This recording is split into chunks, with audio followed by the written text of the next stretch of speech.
نائب وزیراعظم اسحق ڈارکی امریکی وزیرخارجہ سے ملاقات۔ امریکی محکمہ خارجہ پہنچنے پر امریکی حکام نے اسحق ڈار کا استقبال کیا۔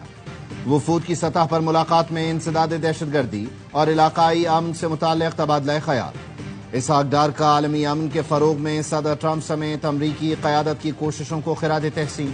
کہا، پاک بھارت کشیدگی میں صدر ٹرمپ کا کردار اور کاوشیں لائق تحسین ہیں۔ امریکی وزیر خارجہ کی جانب سے دہشت گردی کے خلاف جنگ میں پاکستان کی قربانیوں کا اعتراف۔ کہا، عالمی اور علاقائی امن کے لیے پاکستان نے ہمیشہ مثبت کردار ادا کیا۔ اسحق ڈار نے کہا، پاک امریکہ تعلقات میں مزید وسعت اور استحکام کے خواہاں ہیں۔ دونوں ملکوں کے درمیان جاری ٹریڈ ڈائیلاگ میں پیش رفت کے لیے پر امید ہیں۔ پاکستان امریکی سرمایہ کاروں کے لیے پرکشش منزل ہے۔